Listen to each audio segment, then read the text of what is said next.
회복하였더라. 아멘. 아멘. 할렐루야.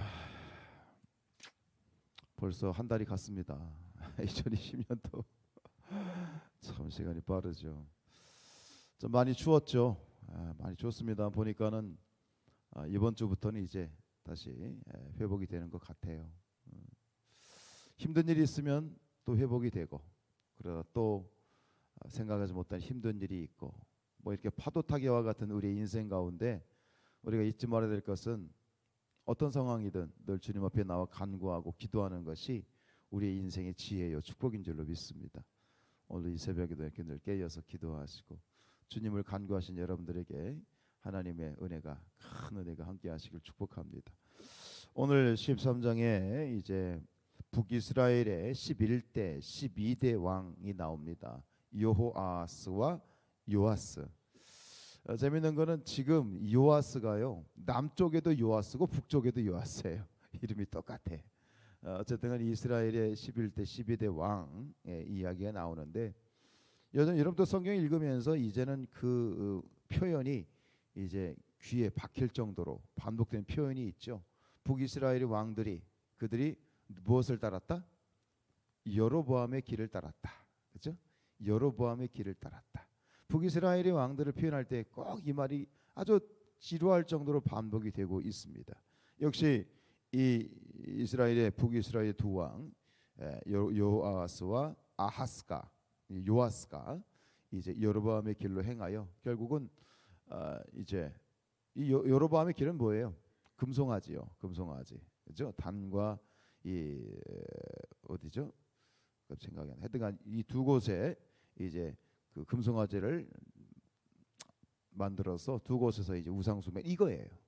이걸 계속 끊지 못하고 있었다라고 하는 건데, 근데 오늘 이야기에서 이렇게 참 묵상이 되는 건 뭐냐면, 이렇게 이들이 다 여로보암의 길, 하나님이 원하시지 않는 이 우상숭배의 길을 가는데, 그럼에도 불구하고 이렇게 불의하고 악한 왕들임에도 불구하고 보시면 하나님 앞에 기도하면 그들의 기도를 들어주고 계시다는 거야.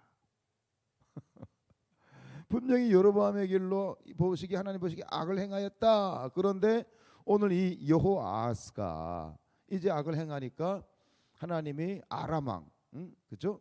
아람 왕을 보내서 이제 그들을 징계하시잖아요. 하사엘을 통해서. 그리고 뒤에는 또 하사엘의 아들 베나닷을 통해서, 하사엘과 베나닷, 아람의 옆에 이제 그 이들을 통해서 그들을 징계하실 때에 또 그들이 기도하죠. 하나님 살려주십시오.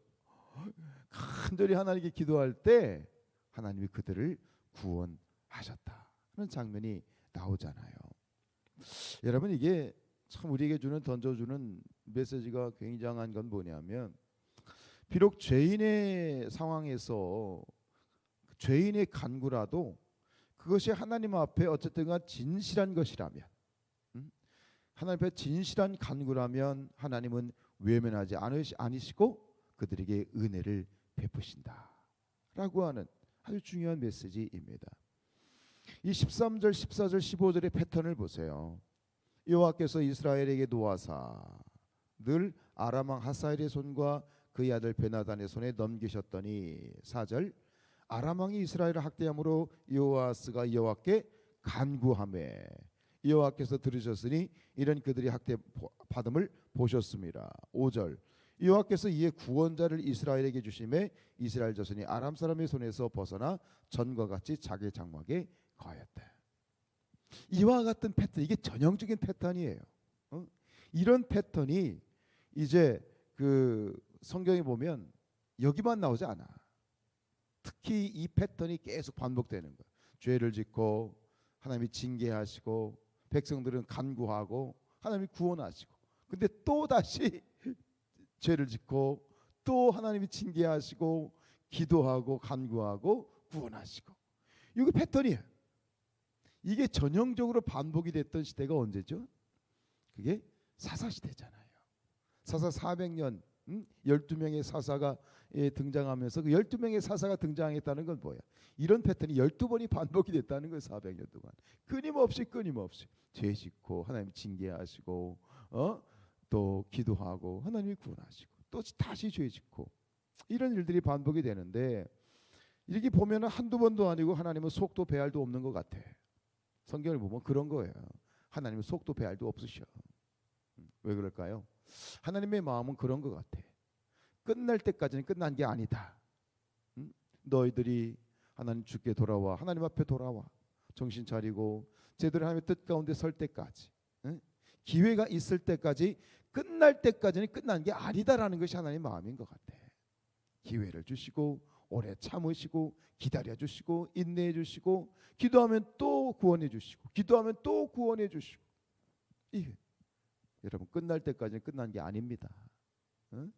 이걸 우리가 잊지 말아야 되겠습니다. 예수님의 모습도 동일해요. 마태복음 18장 21절 22절에 보면 베드로가 묻지요. 형제가 범죄하면 몇 번이나 죄를 용서해 줘야 되겠습니까? 그럴 때 뭐라고 말씀하셨어요? 7번씩 70번이라도.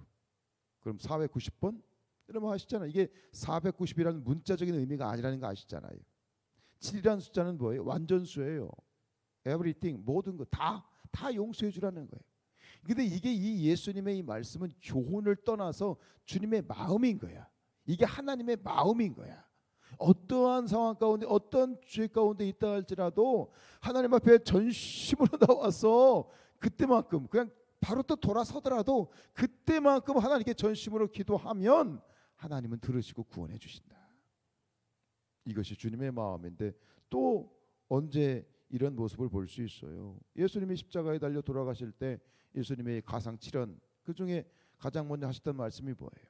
십자가에 돌아가실 때 십자가에 매달려서 당신을 향해서 돌을 던지고 침을 뱉고 욕하고 비아냥거리고 손가락질하는 그 사람들을 보시면서 주님이 뭐라고 말씀하셨어요? 아버지여, 저들의 죄를 용서해 주십시오. 저들이 무슨 짓 하는지 모릅니다. 이게 예수님의 마음이에요. 근데 동시에 누구의 마음이야? 하나님의 마음이야. 끝날 때까지 끝난 것이 아니다. 끝까지 기다려 주시고 또 그의 간구를, 이 죄인들의 간구를 외면하지 아니하시고 누구든지 부르짖는 자에게 은혜를 베푸시고 외면하지 아니하시는 우리 하나님. 겉으로 보기에 이 세상의 역사는 죄의 역사죠. 이스라엘의 역사, 사사시대뿐만 아니라 모든 성경에 나오는 역사는 그게 반복이 되잖아요. 우리는 이 열왕기서를 읽으면서 뒤에 역대기를 읽으면서 또 이게 또 반복이 되는 걸 또 보게 돼요. 또 반복이 돼요. 수없이 반복이 돼요. 근데 이 반복되는 역사를 보면 이것이 죄의 역사이지만 우리는 이것이 죄의 역사, 외적으로는 죄의 역사지만 내적으로는 무슨 역사예요? 은혜의 역사인 거야. 그래서 로마서에서 바울이 그런 얘기를 했잖아요. 죄가 더한 곳에 뭐가 더하다? 은혜가 더하단 말이 뭐냐면 죄가 크면 클수록 큰 것처럼 보이면 보일수록 그만큼 하나님의 은혜가 크다는 거예요. 여러분 우리가 하나님 앞에 이렇게 나와 앉아 있지만 모르겠습니다. 여러분들은 모르겠지만 저 같은 경우는 그렇습니다. 하나님 앞에 어떻게 감히 고개를 쳐들고 나와서 하나님께 기도할 수 있는 존재인가? 시간이 가고 신앙생활의 연조가 더 오래되면 더 거룩하고 더 깨끗하고 더 뭔가가 달라질 것 같은데 그렇지 못하는 내 모습을 보면 창피하기도 하고 부끄럽기도 하고 참 구제불능인 건 분명히 확인하는데, 그런데 그게 뭐냐면 내가 죄인이라는 것을 발견하면 발견할수록, 실감하면 실감할수록 우리는 무엇을 바라봐야 돼요? 믿음의 주 온전하게 하시는 예수 그리스도의 십자가를 바라보고 하나님의 크신 은혜를 발견하게 되는 거야. 아하, 오호라, 죄의 장아찌 같은 이 존재를 위해서 하나님의 사랑이 이토록 크시구나를 더 깊이 묵상하는 거야. 여러분, 우리가 그렇지 않습니까? 우리가 좋아하는 말씀이 있죠. 너는 내게 부르짖으라, 내가 내게 응답하겠고 네가 알지 못하는 크고 비밀한 일을 보이리라. 여러분, 이 약속의 말씀은 우리가 좋아하는 말씀인데 이 약속이 누구에게 적용된 말씀인가요? 신앙생활 잘하고 충성되고 죄 안 짓고 뭐 의로운 그런 사람들에게 약속된 건가요? 이 말씀을 준비하는데 그런 마음이 아니에요. 모두에게 적용이 되는 거예요. 모두에게 적용이 된다는 말은 뭐냐면 지금 내 모습이 쉼이 약하고 이 진흙탕 속에서 뒹군 저 돼지와 같이 내 모습이 오물에 뒤범벅이 되어 있다 할지라도 지금 내 모습이 어떻든 상관없이 중요한 것은 지금 내 모습이 중요한 것이 아니라 내가 얼마나 하나님을 구하는가, 내가 얼마나 하나님을 간절히 찾는가, 그게 중요한 거지. 그런 이 깨달음이 왔어. 지금 내 모습이 어떻든 중요한 건 뭐예요? 내 모습이 아니라 내 중심. 하나님, 지금 내 모습 이대로 받아주십시오. 그리하실 줄로 믿습니다. 나를 불쌍히 여겨 주십시오. 긍휼히 여겨 주십시오. 내 모습을 보는 것이 아니라 나를 바라보시는 하나님을 바라보시면서 날마다 간구하십시오. 부르짖어 기도하십시오. 주님을 찾으십시오. 주님의 은혜가